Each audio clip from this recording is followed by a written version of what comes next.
collision with purpose, in pursuit of purpose.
Hello, everyone, and welcome to In the Spotlight, the home of unfiltered conversations.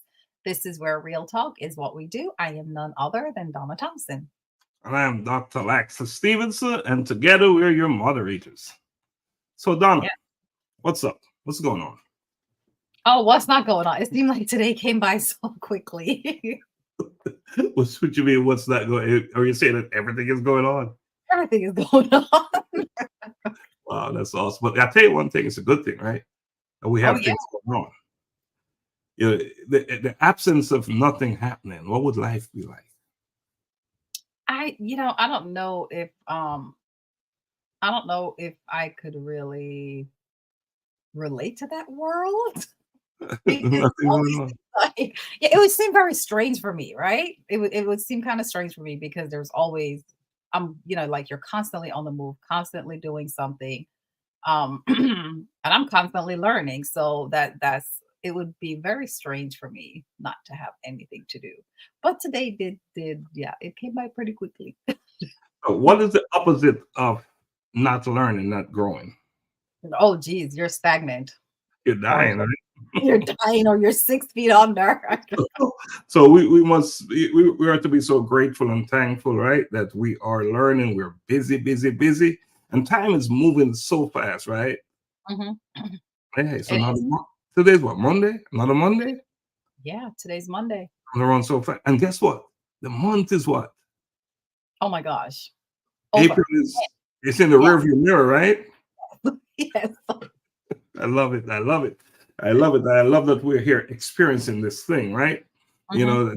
Time going by and we're getting things done. And most importantly, we are impacting good situations. We're impacting lives. We're making a difference in the world. A Collision with Purpose is out there doing big stuff. We're going to Kenya in September. Yes, we are. We're going back, I should say. Yes, we are. We're going back to Kenya, and in support of that Kenya initiative, we're having something tomorrow. We're having a meeting tomorrow because you're the vice president of Global Humanity Network, a nonprofit 501c3 organization. I'm the president of that organization. Tomorrow, we're having a meeting. We're going to be organizing our helping, what is it called? Our walkathon on our Helping Hands program. So you want to talk a little bit about that? But that's a big piece. Mm-hmm. That's huge. So this year, I believe this will be our 3rd year, if I'm not mistaken, doing our walkathon. And of course, our walkathon, it's to help where, to get donations and kind of, it's a fundraiser, right? A fundraiser to get donations where we are able to do the various initiatives that we have within GHN, as far as taking care of the communities, whatever that may be. If we have a school project initiative that we're having to do some infrastructure work, or if it's something where, we're having to do like a food drive or anything of that nature, school supplies, things of that nature. Doing the walkathon definitely help us to raise funds to support these various initiatives. What is really nice about our walkathon is because our members are here, there, and everywhere, right? New York, Florida, California, Jamaica, Georgia. Our members, we're just everywhere. So what's nice about that is when we're doing our walkathon, we are able to have members of these various communities join us on that particular day. And we all just walk. Of course, the time may be a little bit different depending on where you are. You may start a little bit earlier, you may start a little bit later, but it's really nice because we're able to walk together. We're able to share our videos of each other, in the different areas, walking, saying good morning, talking about the day. So it's, even though we are in different parts of the country or world, our walkathon is still very interactive with its members and the individuals who are walking with us for that particular day. So it's kind of, I enjoy doing that. It's very unique. We have our folks in New York. They're always doing it in a big way. The walkathon, they just make so much money for the organization and to support the initiatives. So this time in Atlanta, we here need to step up. So I'm putting that out there. Tomorrow, that's something we're going to be pushing real hard.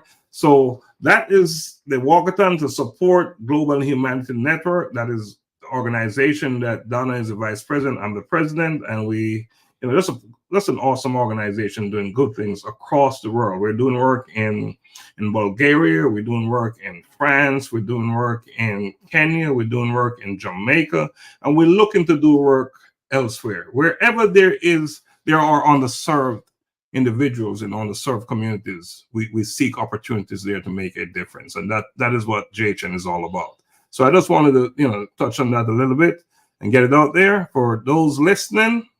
No matter where you are, you have no reason, no excuse not to participate, because we're everywhere. All right, so that's out there. What else is happening in a Collision with Purpose world? What else you want to share? We have a guest backstage. I don't want words on name yet. They can see it on the ticker actually. So Latoya, actually it's interesting. She's my namesake, Stevenson. Yeah. We have two Stevenson on the platform tonight, so that should be interesting. So she can't wait to get her on. She's doing some big stuff. So we'll talk more about her, and she will have an opportunity to introduce herself as well. So a Collision with Purpose, what is happening? So like we talk about, of course, we know we have our colloquium that's coming up again in February 24th, 2025. So that is coming up. We're in our planning stages, and we already have our date set. We have our location set. It's going to be at Shiloh High School. So that's already, out. We're just working out all the little, planning and prepping and all that good stuff so that we can have another great event, right? So that's coming up in a Collision with Purpose. Then, of course, we have several other books that we're still working on that's going to be published in the coming months. So that's going to be coming out again. And of course, we have, should I talk about the Academy? Yes, that's a big deal. That's a big deal.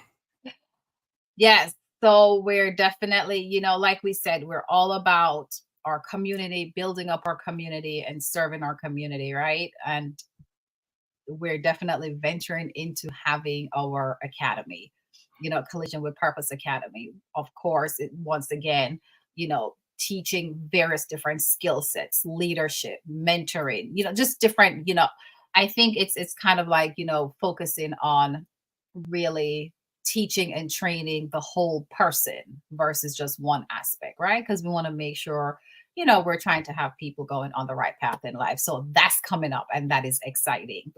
Right. And we still finalized in our workshop. Right. And the workshop will be offered and on demand. It will be done online and in person. Our workshop, Unearthing Your Workshop, we're getting ready to launch it and put that out there. We're also looking at doing the Donna. Oh. Let's talk about that later. Let's talk about the Donna thing later. That's a big deal. Of course, we have daily insights going on. We have bridging generation. So we have so many things happening on this platform. And why are we doing these different things? Because we're building leaders.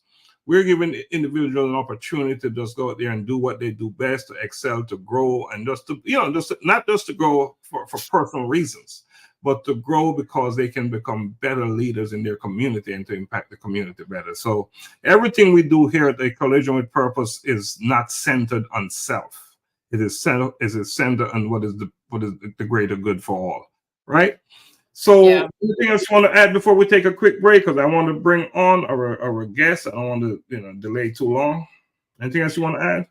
I think I would like to say and tell our viewers, yes, it may seem as though we're a new company, right? Which we are. We're a new company, but I would definitely say if you're wanting to get involved and to do something great and you're not sure how to do certain things, how to get connected, get in touch with us. Come visit us, and we will definitely, if you have something you want to share to the community, a message for the community, we'll help you to get that message out, right? If you're wanting to work in the community and do certain things in the community, we'll definitely try to help you do those things in the community, because that's what we're all about, is empowering and building up our communities. So no one should say, I want to volunteer or I want to do something, but I don't know where to go or what to do. So if you're that person out there, connect with us. Like Dr. Stephenson said, we're affiliated with our Global Humanity Network nonprofit organization. We have A Collision with Purpose, our business sector. So there is so many different facets of what we're doing. So we can get you into the right place. So share. Yeah, I want to touch on our mentoring program, GHN Mentoring Matters program. We are looking for individuals to become mentors. And if you're that person, reach out to us. You can be anywhere in the United States to be a mentor. So we're doing a pilot program. In terms of who we're mentoring. These individuals, the mentees, they are located in the greater Atlanta area, but mentors can come from anywhere. So we're kicking that off. We have matched mentors and mentees, so we're about to roll that program out. And once that is up and running, we're going to take that to Jamaica and wherever we need to take it. Right?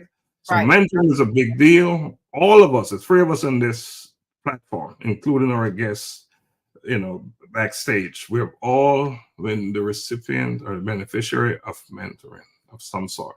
None of us achieve anything in life unless we had someone somewhere, guiding us, supporting us, mentoring us in whatever way, So mentoring is a big deal. So we want to keep that out there. If you believe you have it in you, and I believe you do, if you're watching us on this platform, there's something you have out there that you can offer. Something. And if you have a child that needs some kind of mentoring, some sort of mentoring, also reach out to us. It's not a one, just you give, you also receive. As a parent, you also receive. As a student, you also receive. So if there is a situation in your family and you need, of someone that needs some kind of mentoring, reach out to us as well. That's why we're here, right? So should we take a break now so we can bring on our guest? Yes, absolutely. Good time? I'm excited. You're excited? So am I. So let's play this video. It's about 3 minutes long. It's a powerful video. It's a good way to introduce our guests. All the guests that we have bring onto this program, they're somewhere operating in their purpose. So this is the ideal song to bring them on. All right.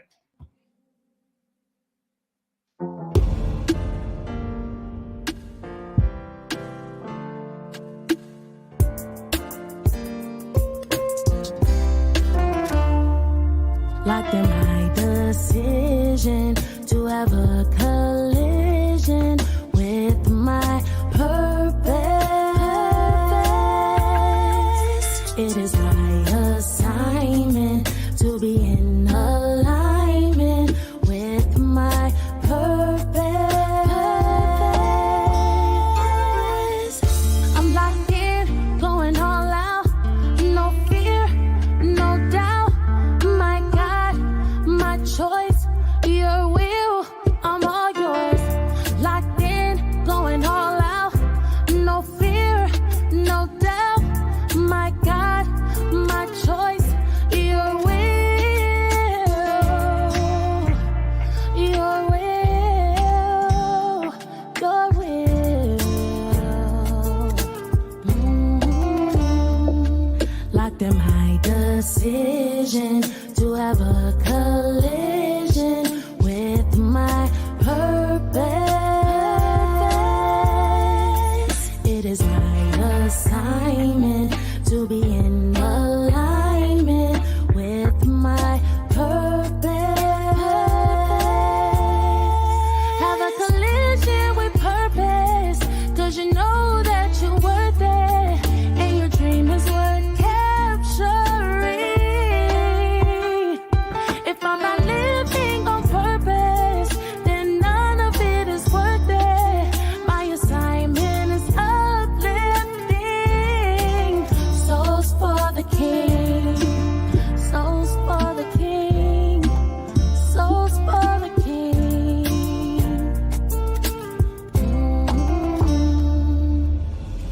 I'm locked in, going all out, no fear, no doubt. My God, my choice, your will, I'm all yours. Locked in, going all out, no fear, no doubt. My God, my choice, your will, your will, your will.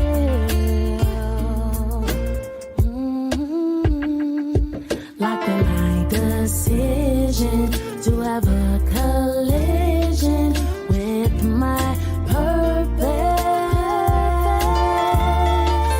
It is my assignment to be in alignment with my purpose.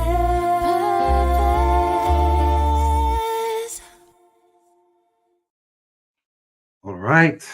It is my decision to be in alignment with my purpose. What a powerful song. And what a way to bring on our special guest tonight. So, Donna, please do the honors. Okay, sure. So I'm not going to tell you everything about her, of course, because I have to leave stuff for her to talk about herself. However, our guest this evening is none other than Miss Latoya Stephenson-Smith. Stephenson-Smith. And she is Jamaican descent, of course. Her mom is from Jamaica, and she holds her DNP in the healthcare systems leadership. And she is also a clinical training consultant in healthcare. So she knows a lot about healthcare. So she's going to tell us a whole lot about healthcare, right? And plus, she has over 13 years of professional experience in the leadership in healthcare and disease management, which she's going to have a lot of information to share with us. And she is also an author. She is an author. She has a new children's book that is out, and you will not believe the name. Little London.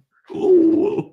Hint, hint. My hometown in Jamaica. All right. Little London and Brown series. Yes, I can't wait to hear all about that. And she is also a registered yoga teacher. Oh my gosh. I thought you said you was going to tell everything. You're telling a lot. Oh, I did, right? Oh my God.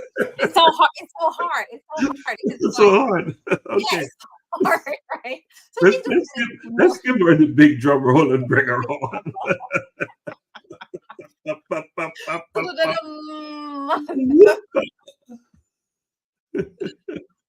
Oh, there she is. You're on mute. Unmute. Up to that big. Hello. Yeah. Hi. Thank you so much for that introduction. It's a pleasure to be with both of you today. Yeah. So, yeah, thank you so much for inviting me. Yes.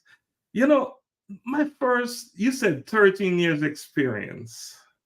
And when I look at her, I'm saying 13 years experience. I know, right? And she looks so. I started young. Like she's still in college, right? Looks so young, but so that's awesome. That means she's using what she know about healthcare to take care of herself as well, right? Yeah. I started pretty young, so I actually was 22. I'm not 22 right now, if you thought I was. But I actually started my nursing profession at the age of 22, so that should give you a hint. Yeah. Awesome. So good to have you on.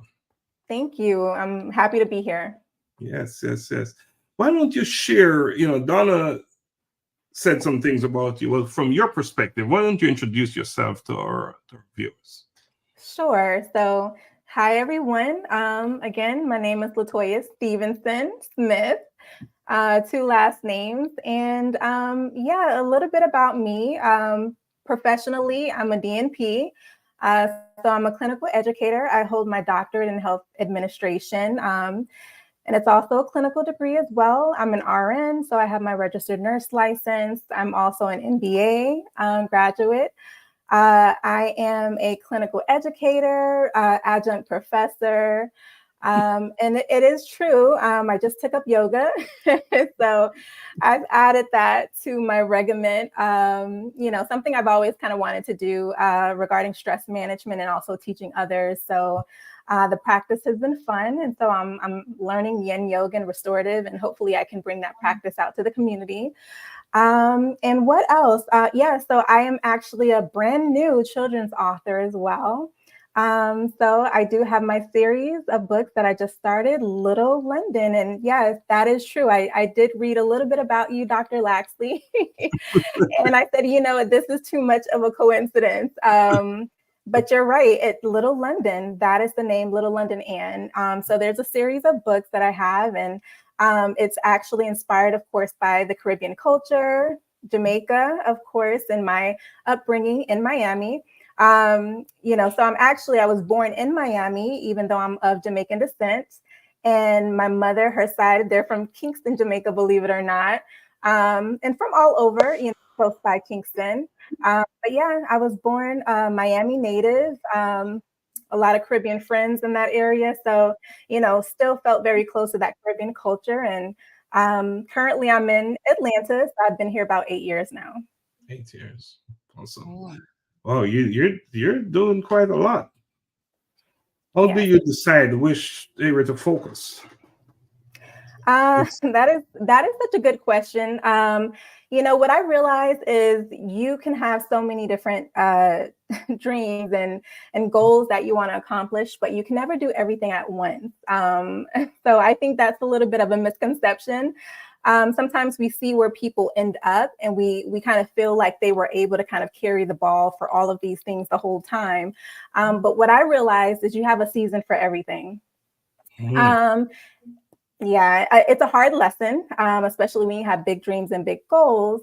But, if you're only one person, even if you have a support system, you have to choose and you have to pick and decide what you're going to focus on at that moment in your season. And so I spent a lot of time, of course, focused on my education. Like I mentioned earlier, I received my RN license very young. I was 22 years old with a bachelor's degree. And, for me, that was pretty significant, pretty much being first generation to go to college in my immediate family, and definitely the youngest to achieve something so big, at 22 years old. So I spent a lot of time focused on the education aspect of it. But I'm at the point in life, of course, I said, okay, well, I love education and academia. However, I've also always been interested in entrepreneurship and more creative endeavors. And I think now is that season. So I focused last season and made it to the point where now I can switch my focus a little bit. Wow. early start in life, and you're doing it, and you continue to do it. And education is so important, right? And of course, you recognize that, and that's why you extended so much of your time and prioritize education. And what a great message you're sending for young folks out there, listen, and parents as well. And I think that's the power in what you're all about. Education. That's the way out, isn't it, Donna? Yes, yeah, absolutely. Yeah, education is the way out. Donna, what do you have? And I know you have so many questions for my namesake.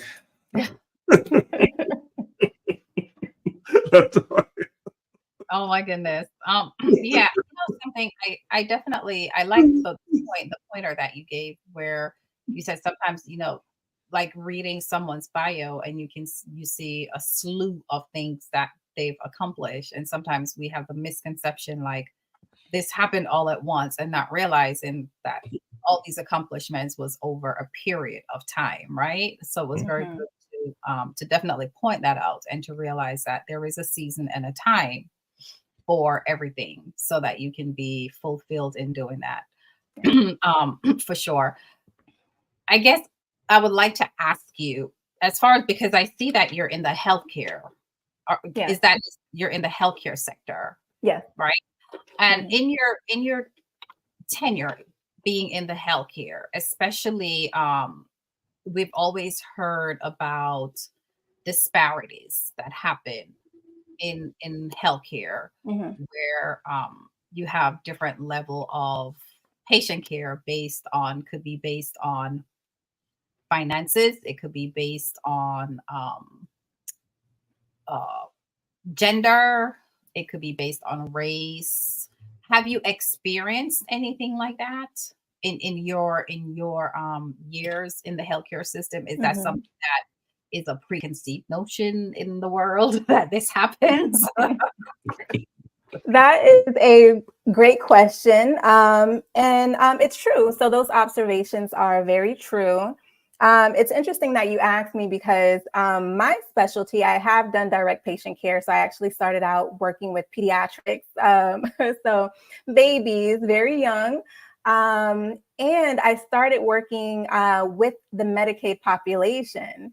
So with that particular population, a lot of those disparities that you talk about, those challenges when it comes to financial challenges, or even eligibility challenges, right? Continuing to make sure that they have their services. That has always been an issue to solve. So after working with children, that population for about 2 years, I actually went on to work in case management. So when it comes to disparities, that is what you do as a clinical nurse case manager.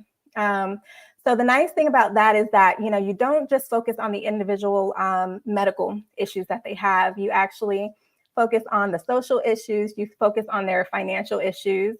And kind of as a case manager, when you're a nurse in that type of position, you are a little bit of a liaison, and you assess their clinical status, but you also assess some of those other challenges that they may have to receive quality healthcare.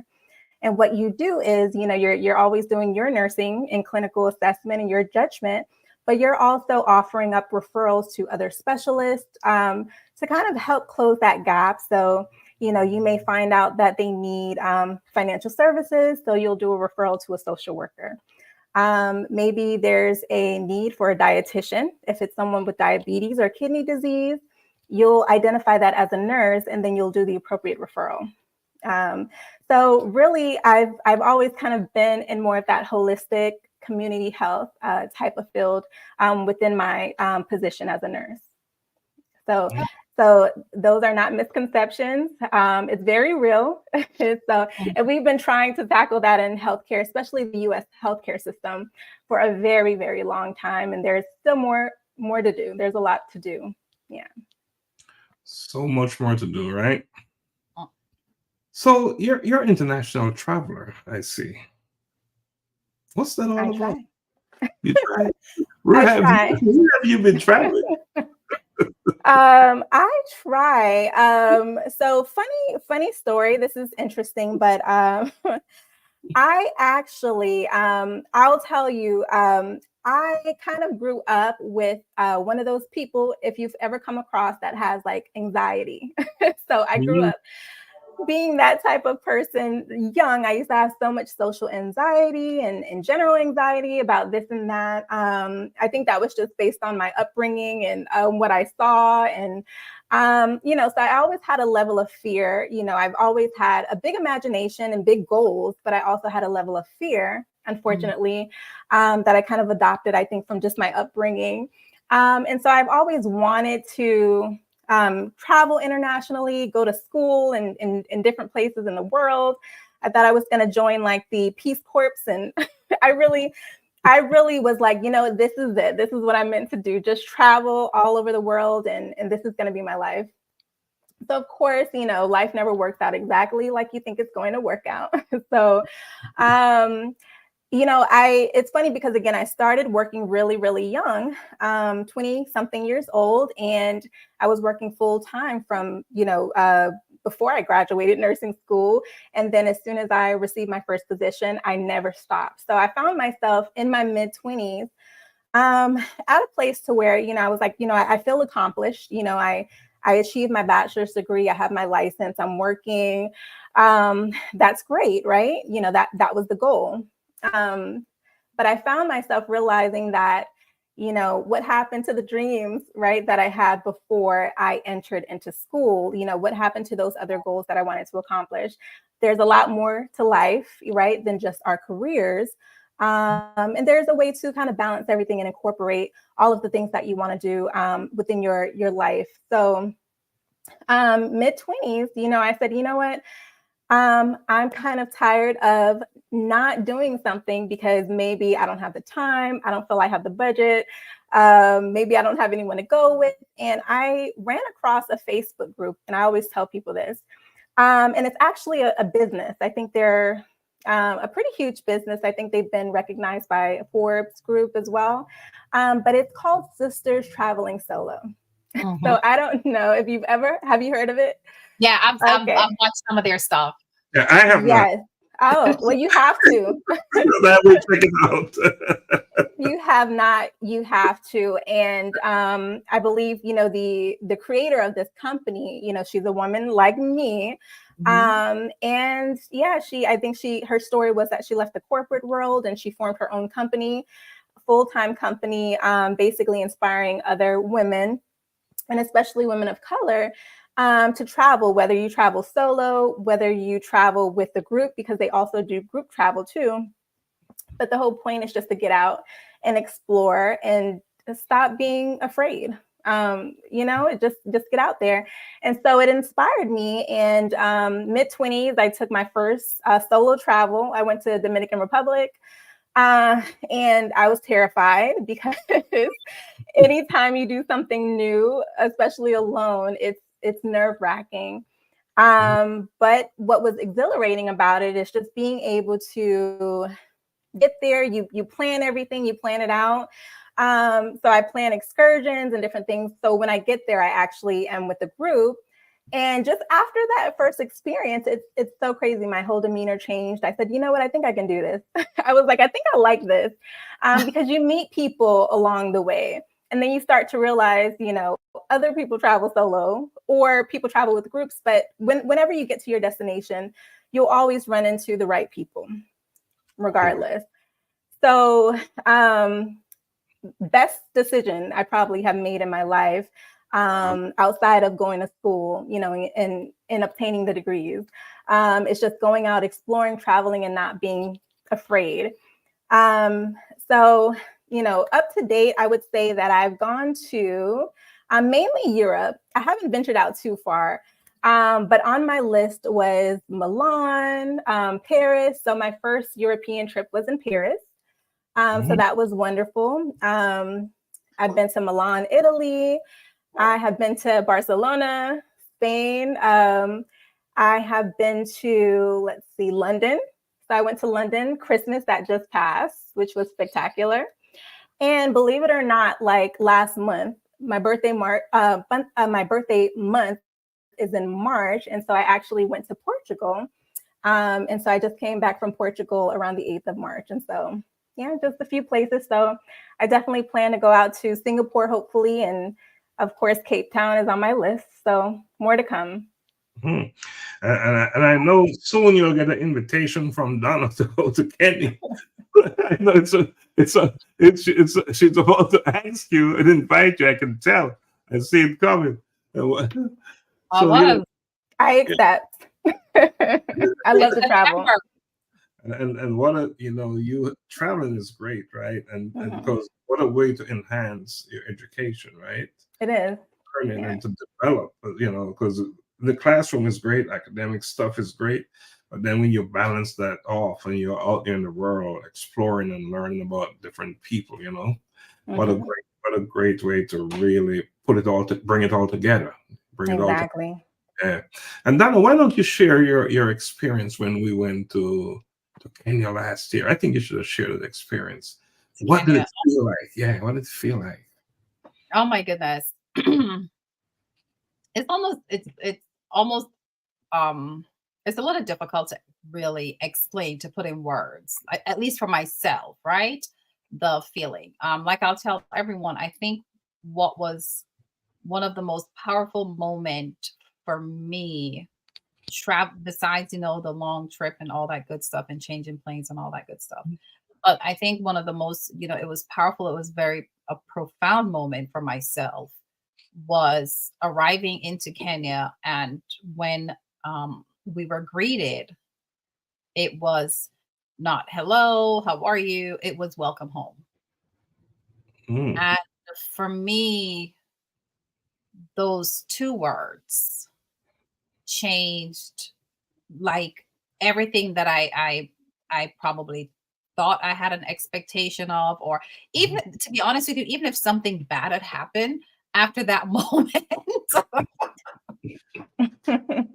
it probably would not have really affected me, like, because just those words saying welcome home, like, immediately made me feel like I was home. This is where I belong. This is where I'm supposed to be. So with that, everything else was just, the entire trip was awesome.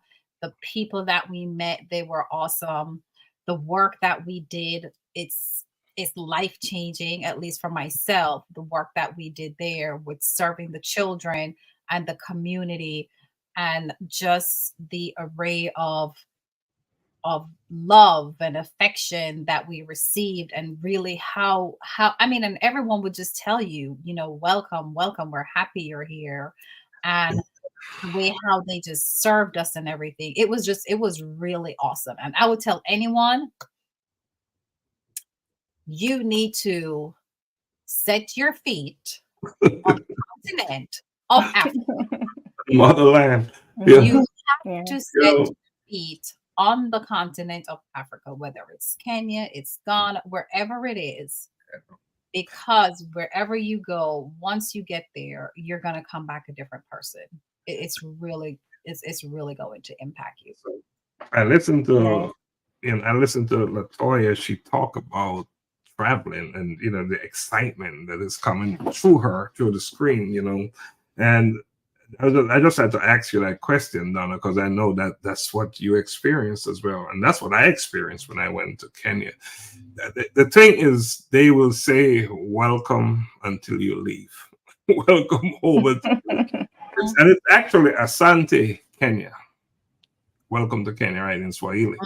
So so anyway, we're going back to Kenya. If you're out there listening, we're going back to Kenya in September. We're going for how many days? I believe it's 8-9 days. We're leaving here the 12th, get there the 13th, and then we're coming back on the 21st, I believe. We leave there on the 20th and get back here the 21st. And we're going there to serve. We're going there to serve. And I saw a video today of an area in Kenya. They're having some serious challenges right now with flooding. Major challenges with flooding. An area named Lunga Lunga. As an area packed with orphans, right? And I saw the video today. I wish I had brought it on here to play it, and that was just a sight. And I noticed you asked, is there a way out for them? Yeah, they're trapped. And terrible area to be in the first instance. Yeah, and we know what that area is like, right? And looking at that water, it's like, okay, can they get out of there?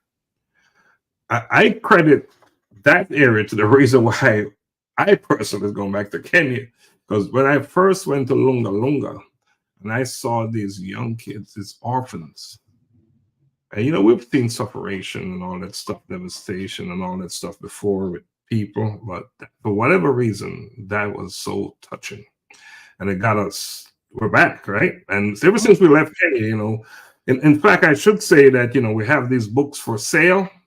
A Collision with Purpose, In Pursuit of Purpose. We have Unearthing You, Your Guide to Self-Discovery and Personal Growth.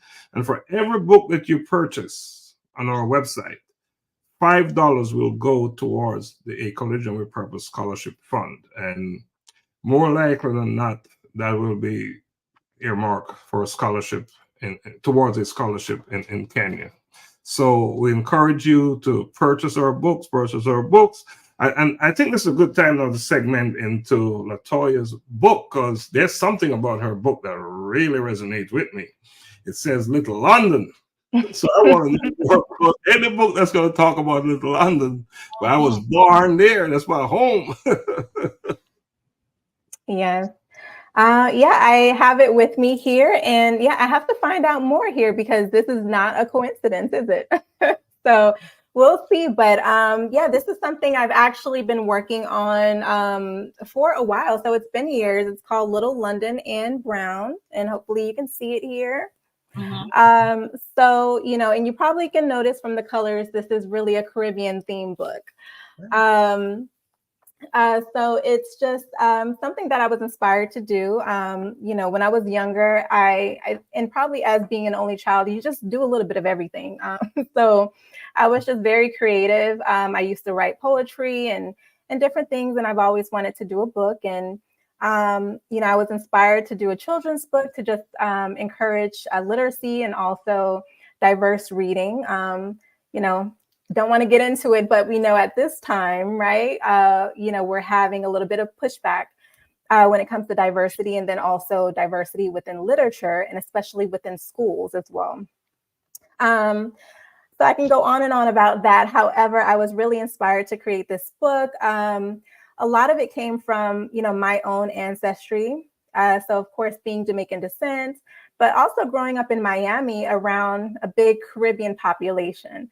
So not just Jamaicans, but also Haitians. If anyone knows South Florida, you have Cubans and very colorful, you know, festive and, you know, a mix of different cultures and foods and music. And that was my inspiration for Little London and Brown. And so the story really takes you to really have little kids just kind of be introduced to the Caribbean, basically. Or, you know, if it's a child that is of Caribbean descent, to be able to see themselves in an actual children's book.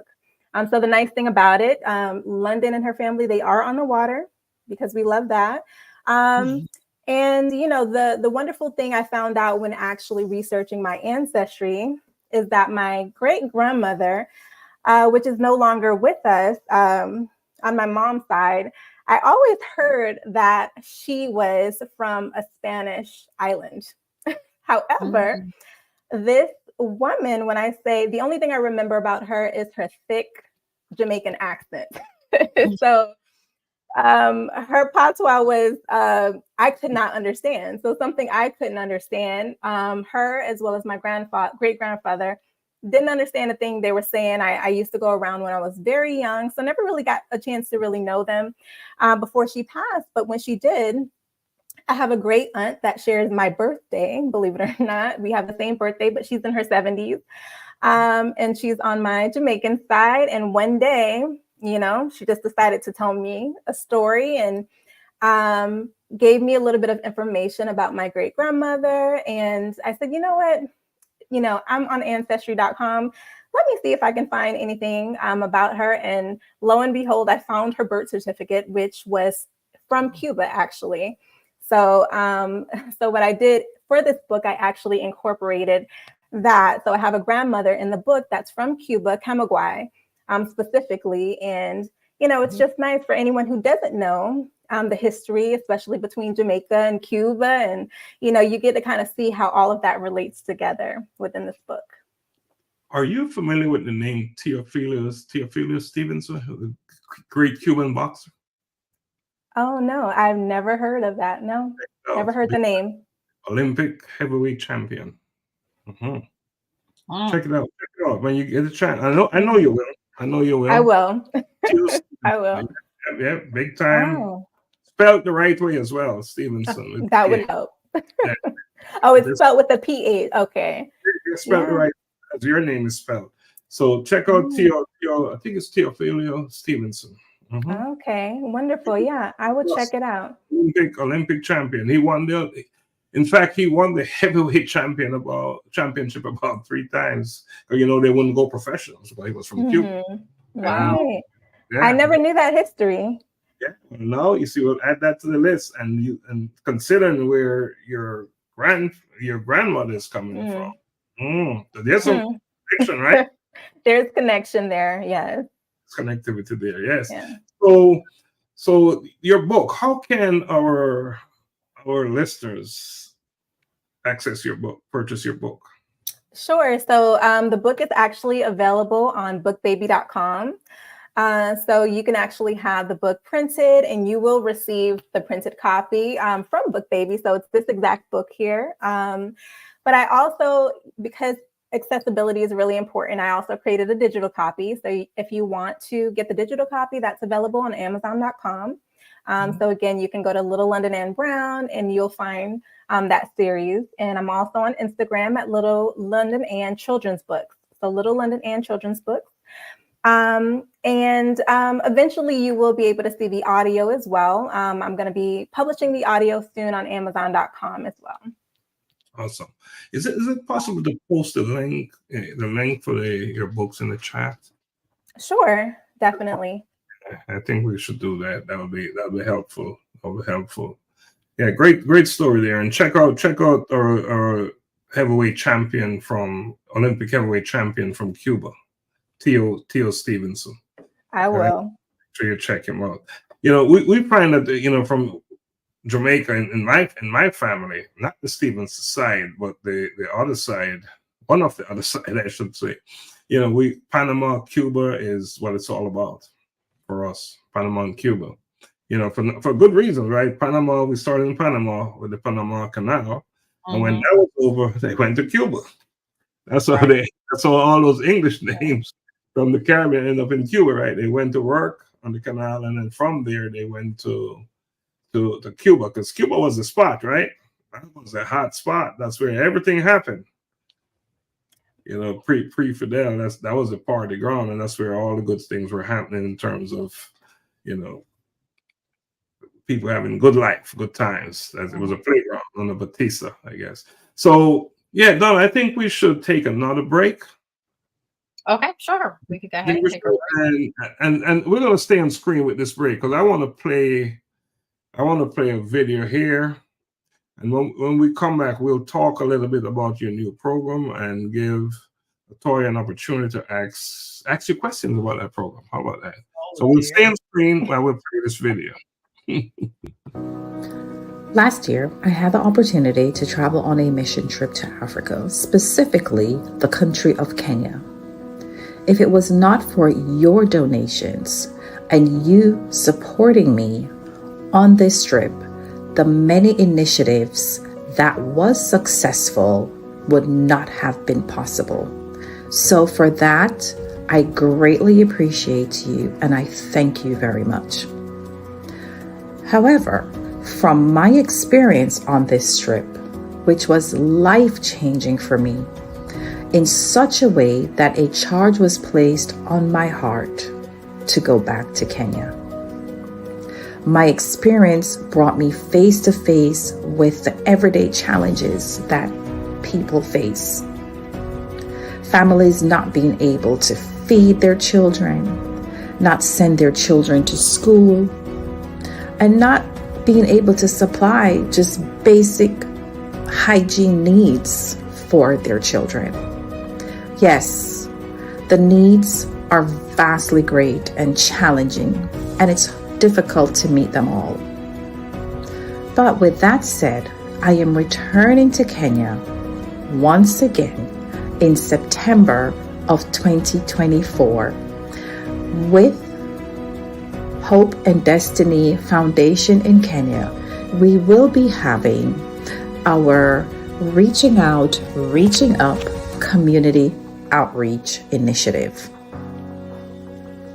This initiative, once again, it will help with providing sanitary towels for the girls, school supplies, and even a clothing drive, along with food items for the community. And once again, I am asking you to help us to achieve our goals. This year, Reaching Out, Reaching Up will allow us to begin working on building and creating sustainable opportunities for the communities. So with that, I leave you with one act of kindness may change a person's life forever. One life, one village, one town, one county, one country. At a time, we will help the less fortunate to help themselves. And so once again, I thank you for your support.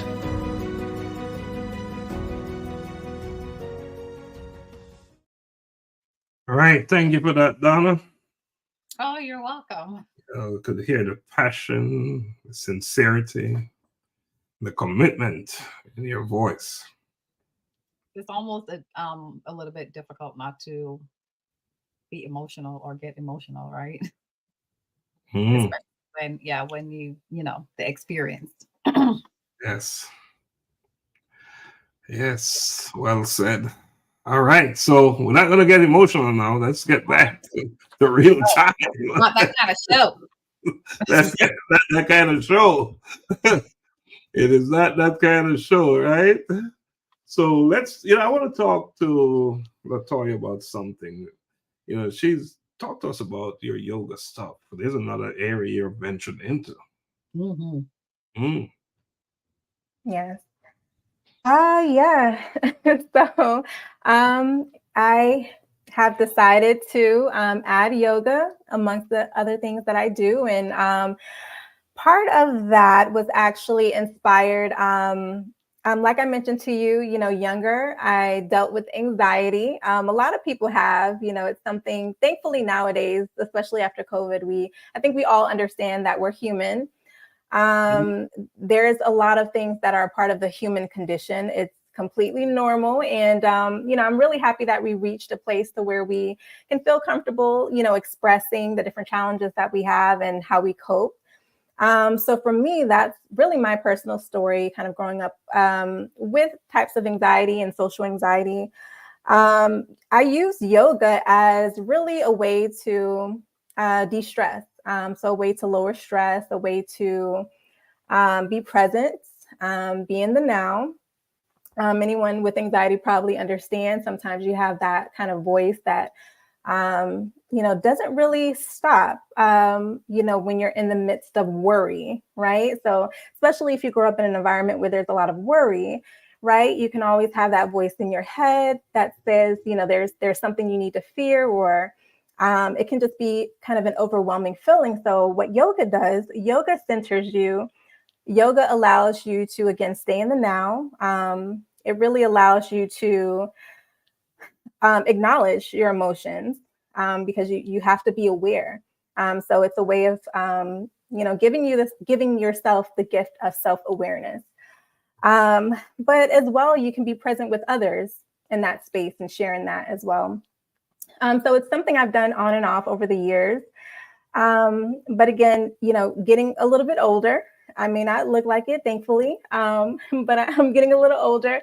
I work from home and I do a lot of sitting these days. And so I really wanted something that could allow myself to get out, be with community, be with others, get active, but also find something where I can give back and I can, get out there and help other people that are dealing with, anxiety or stress, or just, people that just need community and wellness. We all need that. And I decided to just add that to my list. And so the last 6 months, I've been working on my 200-hour yoga teacher training, and actually just graduated in March. So just in time for my birthday. So I finished that. And then I wanted to really focus in on a yin yoga, and then also something called restorative yoga. Some people have heard of it. Some people may not have, but the nice thing about yin and also restorative, it really does focus on stress management, being present. Restorative yoga really focuses on kind of a meditative state in a way. So you kind of learn to be still. You still have poses that you practice, but it's really about being still and self-aware. And again, comfortable with quiet and comfortable with just being. That's what I love so much about yoga. With yoga, there's really no pressure for anything, to be honest. It's not about the poses, it really isn't. It's really about just being who you are. And that's good enough. And so I love the message of that so much, to where I said, this would be a great practice to spread to others.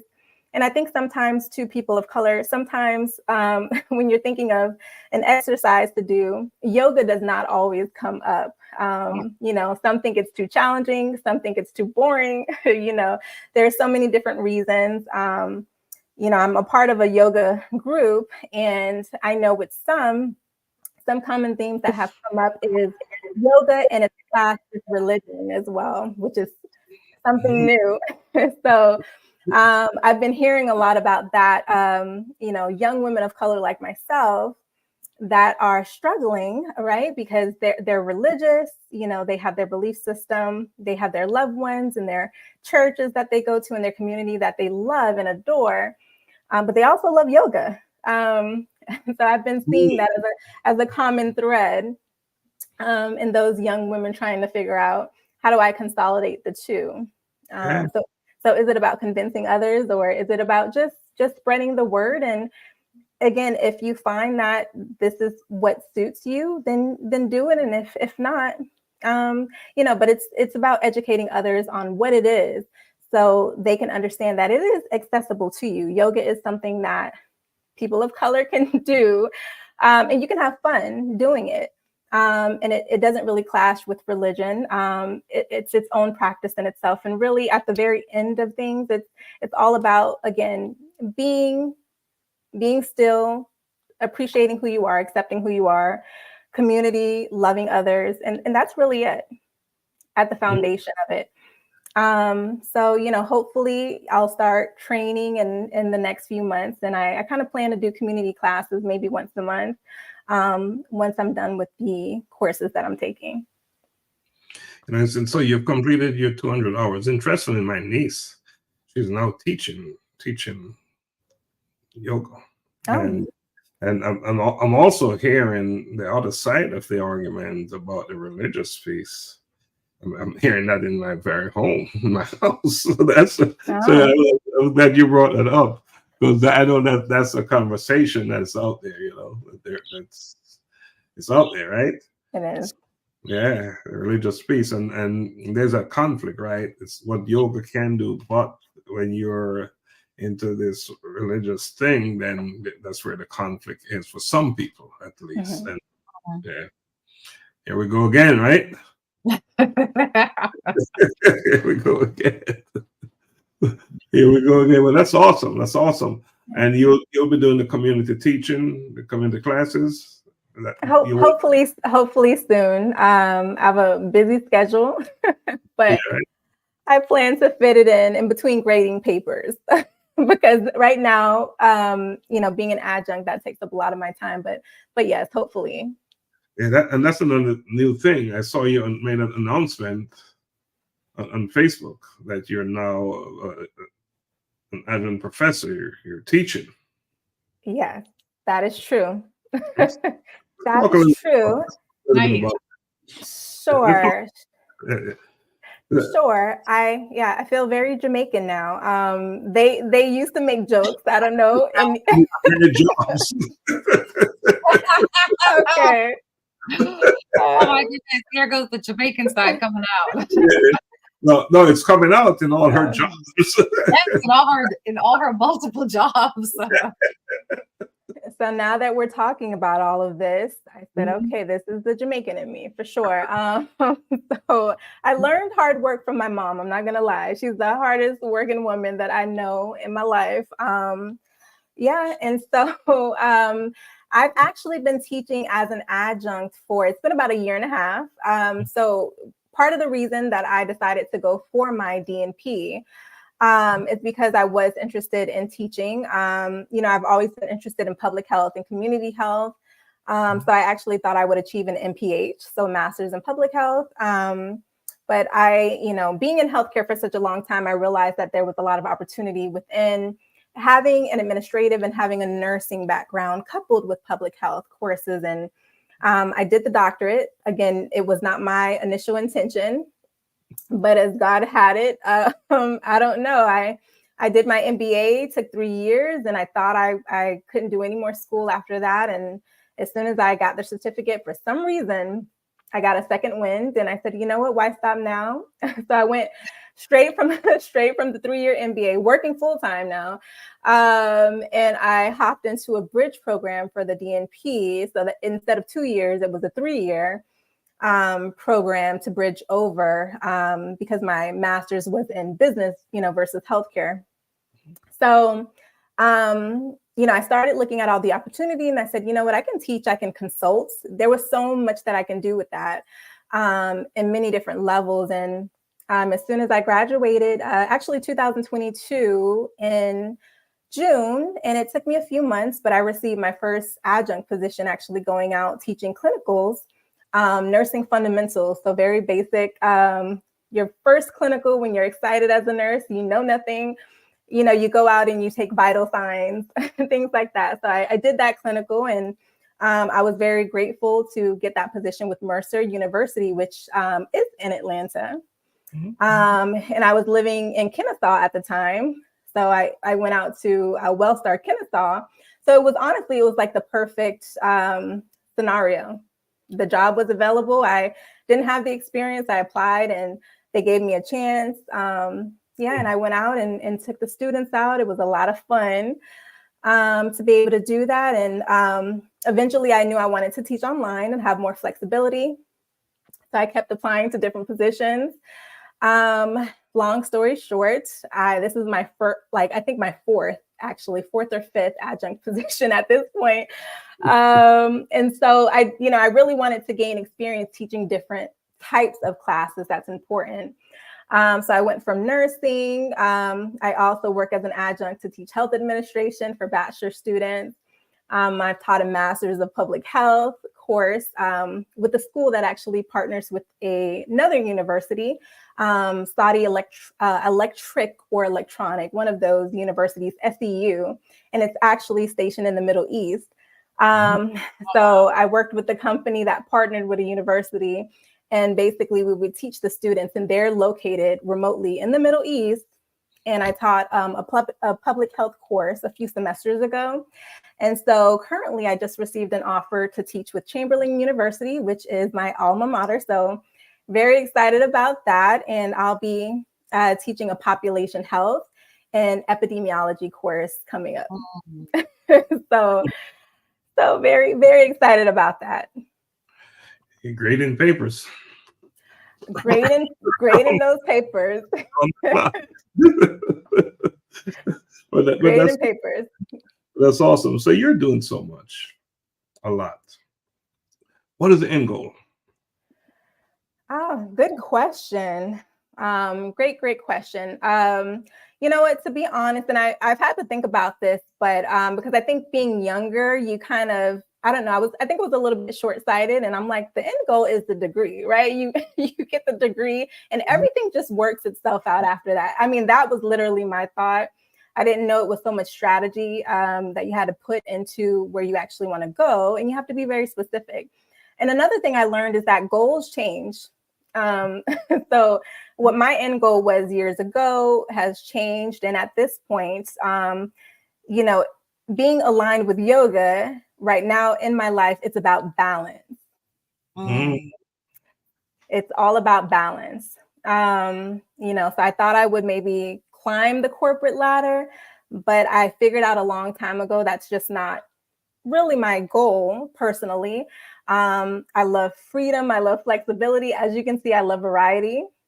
And I just love having different ways to show my skills and build and grow. And I just want to kind of reach my potential, whatever that is, in different areas. And so for me, again, it's about achieving balance. So it's making sure, I have a career that I love and, that's financially stable and financially rewarding. I want to make sure I'm, traveling to the places that I want to see, making sure that I take care of my health, making sure that I'm building relationships that are, significant in mutual positive relationships. And it's all about balance. And that really can mean anything. It can change from year to year, right? But for me, that's become the most important thing. You never want to, and I hate to say it because some people just have a lot of energy. And I hate to say, you never should just keep running and, but some people can keep running. There are those people that just, I don't know how, but they just keep going like the Energizer bunny. But for me, with my persona, that's just not me. And I realized, what is life about? Life is about, you have to enjoy the moments. It's not about they talk about that dangling carrot. It's not about that. It's not about, continuously trying to achieve. You have to be fulfilled.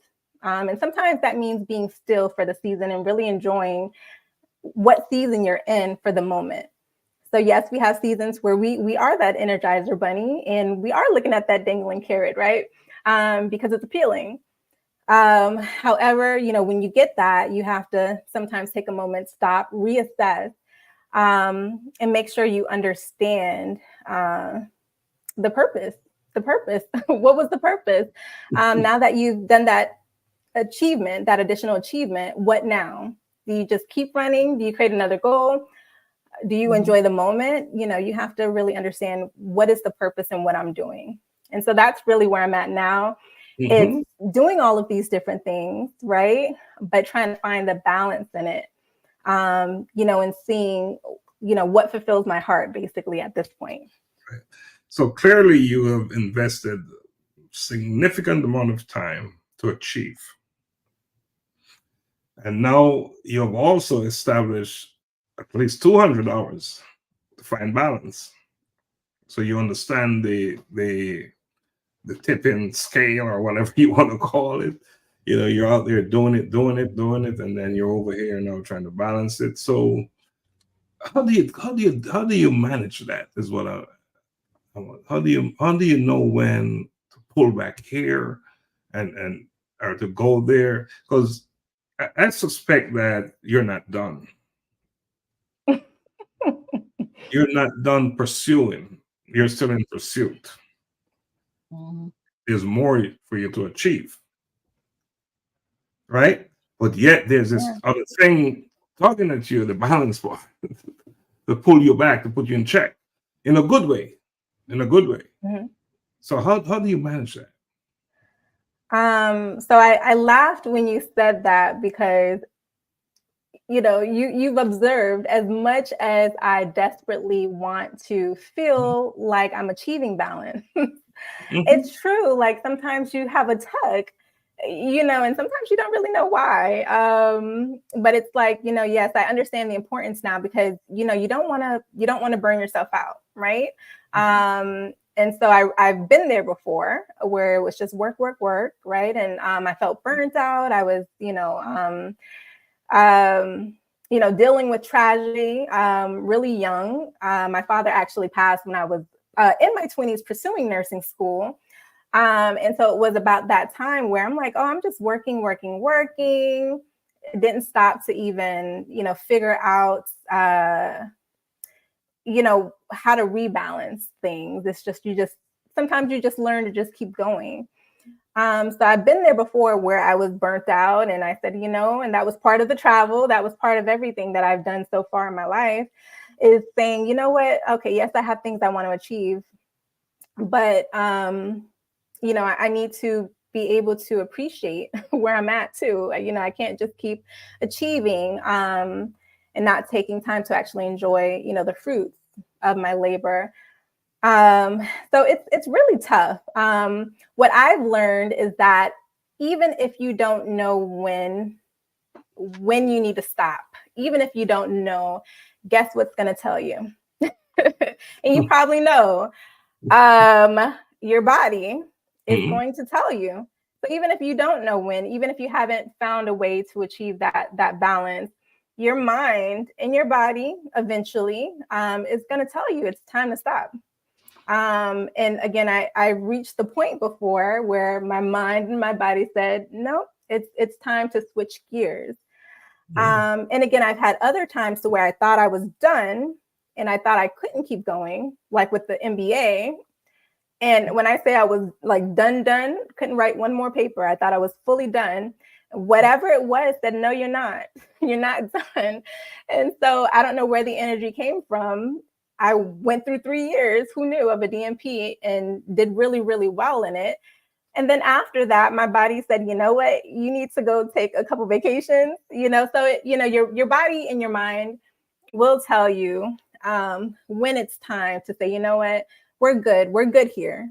We've achieved this. You did a good job. And that's what you have to do sometimes. You have to tell yourself, job well done.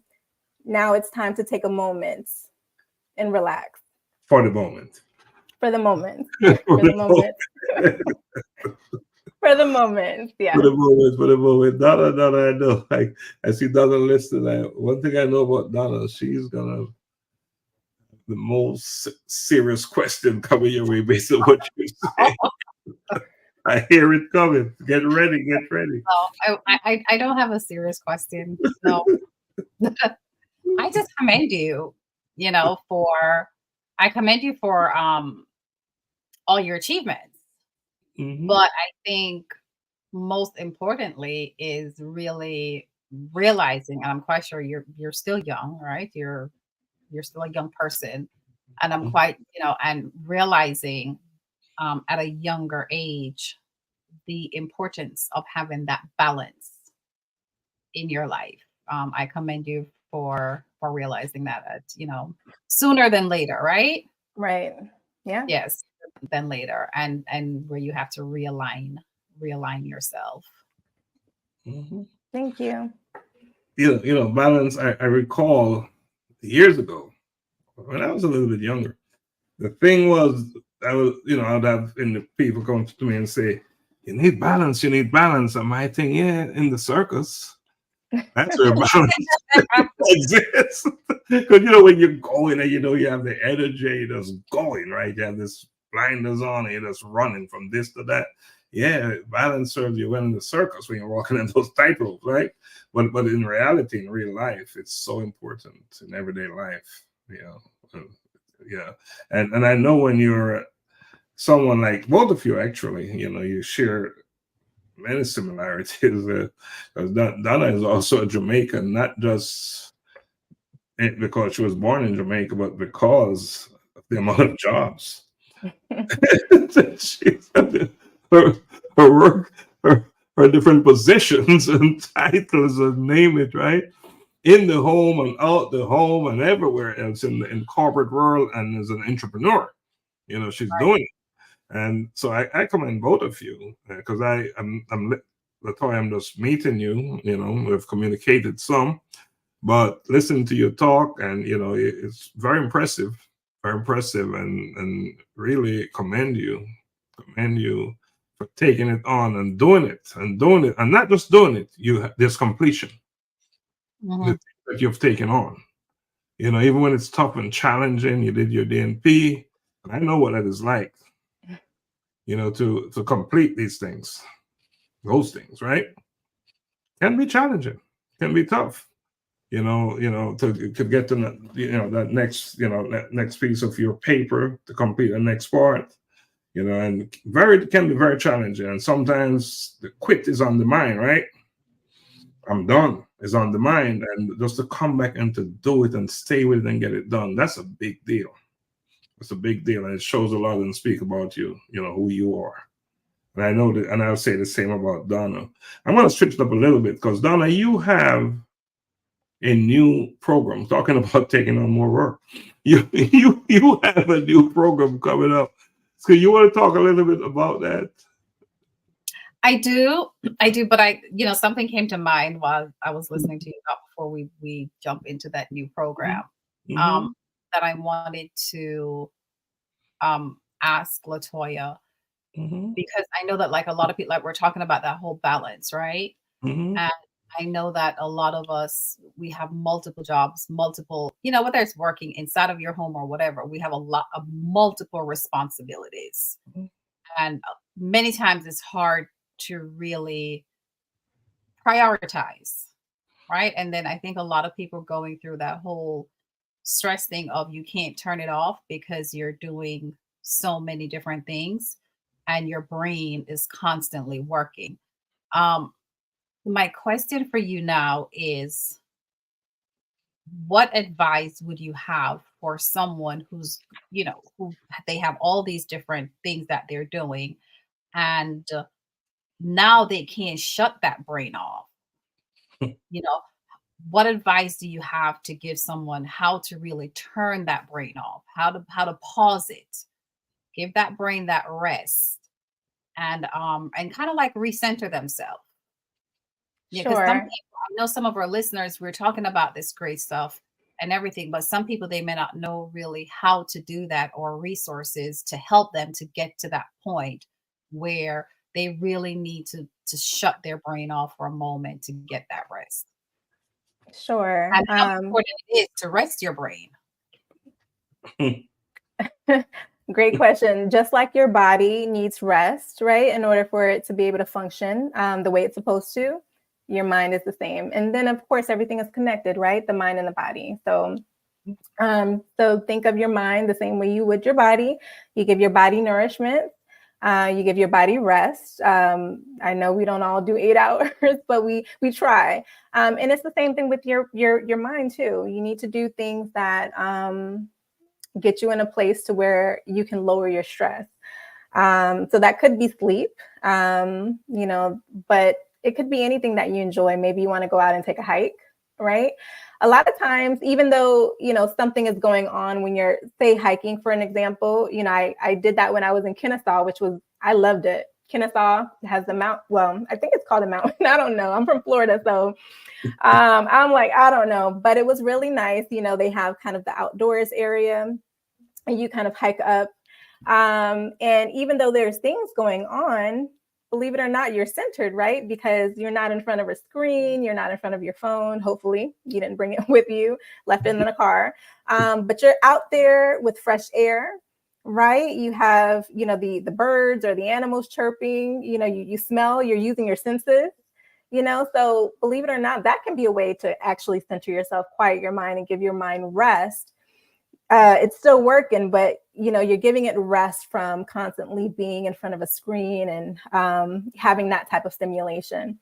But I would say there's one very simple thing that people can do, and sometimes it takes you practicing and to make it a habit, which would be just to write it down. So if you're someone who is juggling multiple priorities, you have a lot on your mind. I know it works for me. If I don't write it down, it doesn't exist. I'll tell you that right now. So if I don't write it down, it never existed. I won't be doing it because I will not remember anything because it's a lot going on. And so that's the way that I actually manage my stress level, and I prioritize and keep myself organized. Pen and paper, pencil and paper, your tablet, however you want to do it, type it out, but take it from your mind and put it on something and release it. If you've ever heard of releasing, right? That's a way to release. So get a planner, whatever it is, whatever works for you, take it out of your mind, put it on a piece of paper or on your computer and forget about it, right? So it takes a moment to just, I take probably a few hours every week or so, and I kind of reorganize, my planner. I have it on the computer, so it's digital. I reorganize it, and guess what I do after that? If it's not written on there, it does not exist. So Wow. I close it up. And when I say that my mind is free, my mind is free. The only time I'll know I have to do something, I'll just go back and say, okay, well, what am I doing this week? And I only worry about what I have to do for that given week that's coming up. There's no need to stress over something that's a month out. You know, why are we stressing over it? Just write it down. Write it down, give yourself a deadline, a due date, revisit it when it's that time to revisit it. But why are you thinking about it now? If it's something that's not going to impact you right now and it's next month, right? So if you take it, that's very simple, right? Take what you're thinking about, write it down somewhere, put a date on it, close up your notebook and just go about your business, you know? Right. That's just the easiest way, I would say, to kind of release, you know, and organize yourself and prioritize so you're not stressed. Working a week out, pretty much 7 days out, and that's what that's It's like a month out. Hey, you know, believe it or not, I actually do like up to a year, believe it or not, but only the most important things. Right. I get it. So no, I do. A week out, I would be like, oh my gosh, I know I have other things I have to do. So it wouldn't work for me. I have a year. These are the goals for my year.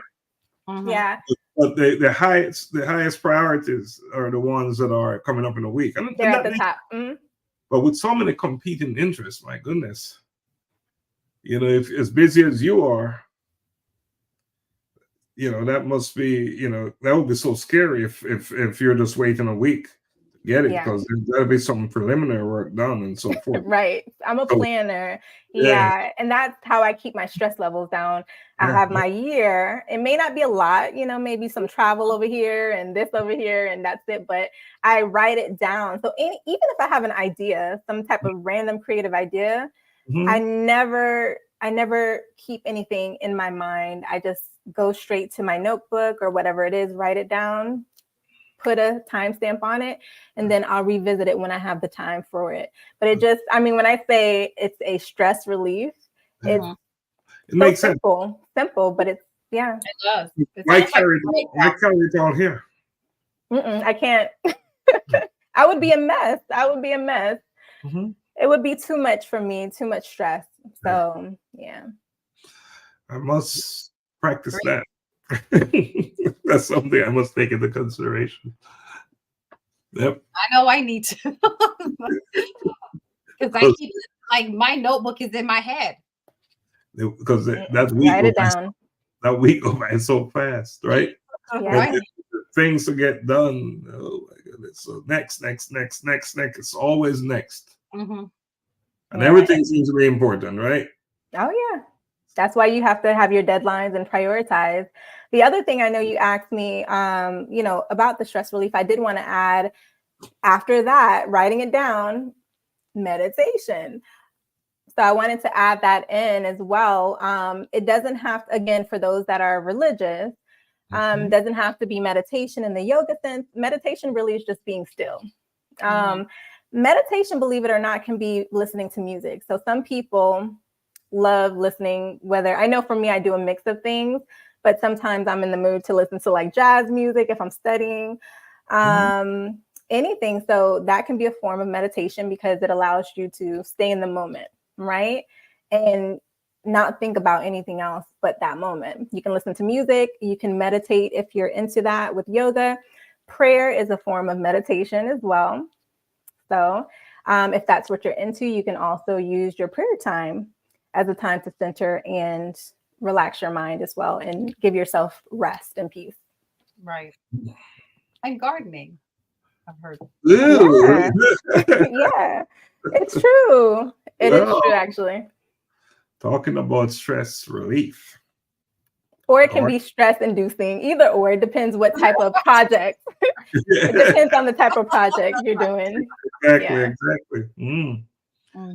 All right, that was powerful. Donna, great question, because that's a big deal. You know, I did a piece. When do you know enough is enough? That was one of my daily insights, and we're talking about a lot of that stuff here. And I just pull it up as you're talking, with the erosion of our quiet time, right? When that thing is slipping away, your quiet time is so important. It's your chance to unwind, to rewind, just to breathe, right? Simply take a breath, and that's what you're talking about. And then when that is consistently interrupted, you have a problem. When it's no longer your time. Your quiet time is supposed to be your time, right? Donna, you have any quiet time? No. You need to get I asked that question specifically for myself. So they say, when the thing you love to do most start or end with, I love to do this, but that's when you know you got problems. When that but jump in there, it's overwhelming. It's too much, but I love to do it. So what do? Yeah. Go to Latoya's yoga class. That is true. Because often we can't do it by ourselves on our own, right? You need something, because we're so programmed, right? And all three of us here are programmed to want to do the next thing, to get it done, and to get it done tomorrow. That's what we are, right? To get it done tomorrow. But we must learn that it's not every email. There's no requirement that we have to reply to every email immediately. It can wait. Most things can wait. Most things can wait. So let's talk a little bit about Today with Donna. Okay, so yes, so we're gonna have the next addition to A Collision with Purpose will be where I will have a segment named Today with Donna, and basically it will be surrounding how did you get here? How did you get here? So it will be where I'll be having conversations with individuals. Could be like something in a setting like this where I may have conversation with someone and we just speak about how did you get to where you are currently, right? In your current state of life. And it could just be as simple as in my day-to-day interaction with anyone out in the community, whether it's our mechanics that's working, how do you get to where you are? It could be, even with someone who is, not living in a home, someone who's on the corner of the street. How did you get here? Because everyone has a story in their life. And it's my goal is to kind of bring awareness as well to anyone who's watching, to our audiences, is to bring awareness where people can see that, just like what we were saying, with our life may start at one point, and what we think or what we plan for it to be, so many different things can change, right? It can take different roads, different avenues, not necessarily by anything that we do, right? Just life circumstances. But there is a destination. You're going to get somewhere. And really, how did you get to that point in your life? And, is this your happy place? Is it your happy place? Is it where you really want to be? And if it's not, then what are you going to do about it to change it? So that's kind of like what Today with Donna and How Did You Get Here will be, surrounded. So I'm kind of excited about it to see how it's going to flourish. It's kind of in my head. It's in my head. So it's going to be great to see how that whole show unfolds. You see, I like the concept. I like that it will allow the individual to become introspective, to look within. Because a lot of times we end up in a place and we have no idea what happened. Yet it was something we did. Right? So it's almost like retracing your steps, right? Right. Yeah, and what a way to make course correction, to know where you went wrong. So I think that's a very powerful concept that you're going to implement. And I think it will not just make a difference for the person that you're having a conversation with, but also those of us who can learn from that person's situation. So great stuff, Donna. I can't wait for you to kick it off, to get it out there. I can tell you one person you can start with, and she's on the platform today. How did she get here? And I know she's searching. One of the first things she brought up to me was some ancestor stuff. So I know she's searching. When we met on the platform, that was one of the things that came out. So she's searching. So and in a good way, yeah, because she's curious, and that's why she's such an achiever. Right. Not like some people who have lost their sense of curiosity, and it seems as if the more she achieves, the more curious she is. So and that's a good thing, because that's what with a lot of us, me, older folks, younger folks, we have lost our sense of curiosity. Yeah, and like in the book that you wrote, that your book, Little London and Brown, that's where curiosity lives, right? And then as you get older, that thing sort of get dull, and you get caught up in the world in life, and you lose your sense of curiosity, and then you lose your sense of self as well, unfortunately. So we need to become more curious, especially as you get older. Right. Yeah. To bring it back, repurpose yourself and bring it back. Yes. So, yeah. So, look at the time. My goodness, it's an hour and a half went by. What a great conversation, because we have such a person, she's such a, what's the right word? I don't want to mess with a conversationalist on with us. Is that the right word? That's a word. We have one in our midst today. She is certainly that person, and what a great conversation we're having. But Donna, you always tell me that nothing lasts forever. Nothing lasts forever. Is that really so, though? Well, you can make it last forever if you choose to.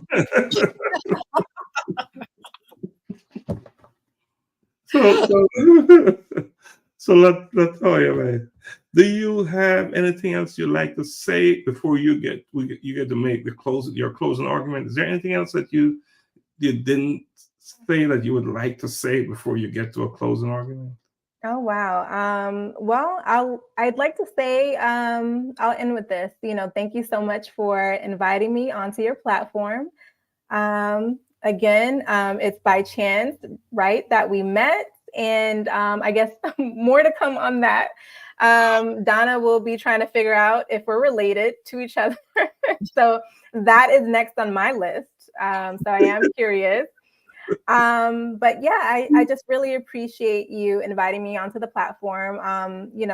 Getting to learn about you and Donna and your organization and what you're doing out there. It's extremely inspiring. And, this community that you've built, you talked a lot about community. You brought that up, and it is really important. And I think that's one of the themes, even with some of the ventures that I'm working on, is, community and connection, but the right community and the right connection, that helps you thrive and get to the next level, and supports you in whatever you're trying to do next. So, yeah, I really just appreciate the conversation with you two and learning a little bit more about you all as well. And for everyone out there that's watching, take care of yourself. It's really important. Find the balance, find the purpose, and take care of yourself, and make sure, you're nourishing your mind, your body, and your spirit. Wow. What a great advice. Take care of yourself. And, I that is so important. And I just want to add a little bit to that as you're taking care of yourself, look to your right and look to your left. Look at in your family and those close to you. A lot of times we're out there and we're pushing real hard to do big stuff out there. But there's so many friends and families and close to you that probably need your support as well, even more so. So take care of yourself, but look to your left and look to your right. And just stretch your hands out, both of them, and ask, is there anything I can do for you today? What can I do for you? Because it's so important. We've had some experiences with that in recent times because we're so busy doing the work we do. We forget that we have people next to us as well. So anyway, Donna, what do you have to say? Well, definitely, Latoya, it's been a pleasure having you join us this evening. And, we thank you for joining us and sharing your journey with us. And I hope that the audience definitely have been fulfilled in the information that they received. Even though, we spoke about you, but you also gave very great information and about taking care of yourself, right? And balancing yourself. And I think with what a great way to actually really, to be honest with you, to end our show for April, because April, I believe, was the month of wellness and health and everything that wraps around that. So, this is a great way to end our show, letting our audience know that it is so important that while we're busy doing all these different things, it's important to definitely, rebalance yourself. And I'm happy that you also gave our audience the information in the sense of meditation can be so many different things, right? It doesn't necessarily have to be the traditional, what we think, yoga or whatever it is, but it could be so many different things that you use to kind of like recenter yourself. So that was great information to share. And we would love to have you back. And I'm definitely would love to have you back. And I know that we spoke earlier about our nonprofit walkathon that will be coming up that we're meeting about tomorrow in the making. However, I am definitely going to invite you the morning of walkathon for you to come out and give us some tidbits of stretching and all that good stuff, breathing, and get us ready and prep for walking. All right. Sounds good. So you will definitely be hearing more about that. Right. So Donna, I'll close out tonight. All right. Sure. And I want to say to Latoya, and I don't want to repeat what Donna said, except to say I really appreciate you and so grateful for you to come on and share with us. What you shared with us tonight was, you gave us some serious, things to think about, and our health and everything, and just to observe just through your conversation and listen to you how you have lived your life. And I know it was not always easy. Couldn't have. It couldn't have been easy. And you talk about your mom and such a powerful person, and clearly you're like your mother. Yeah, and I know she'll be so proud of you. She is proud of you. I hope she's watching. We'll get to see and hear you talk about her the way you did, because clearly she is a powerful person. You've really copied her very well.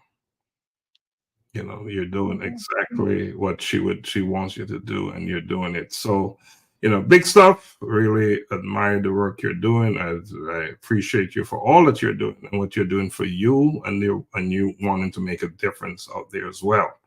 So thanks again. And Donna said, this is a home for you. Anytime you want to come on, please come on. If you want to be a guest host and just join us and just, add value to what we're doing, because you're all about value. We appreciate that. So thanks a lot for coming on. And thank you. All right. So as we close tonight, I'm going to read something, as we close tonight on In the Spotlight, I want to leave our listeners with a thought that I hope will resonate deeply in each of your hearts, especially for those of you who are questioning your worth and your place in your family and in your community. I want you to know that you are invaluable, not just for what you produce or your success or failures, but for the essence of who you are. Each of you brings a unique light to the world that no one else can shine. It's your light. It is easy to feel lost in the shuffle sometimes, like another face in the crowd. But I want you to remember that every great story on this earth is made up of individuals who dare to believe that they make a difference or can make a difference. You know, your presence is not just noticed, it should be celebrated. Your contributions, no matter how big or small, are not just appreciated. They're crucial to the fabric of your family and your community. You are not just a piece of a puzzle, you are the puzzle. Without you, your family and community will not be complete. So as we part ways tonight, I want to encourage you to step into your community, into your family, not with trepidation, but with the confidence of someone who knows their worth. I want you to reach out, engage, and let your light be seen and felt. When you shine, you invite others to do the same, and together, we can light up the darkest corners of our family and our community. So thanks for sharing your time with us tonight and in the spotlight. And remember, this is not just a show, it is a community. You are an essential part of this community. So continue to shine brightly, boldly, and always remember you're exactly where you need to be, wherever you are. And you're irreplaceable, you're valid. So we thank you. So say good night. Until we meet again next Monday, blessings always. Good night, everyone. All right, so we'll just stand back. All right, Donna? We'll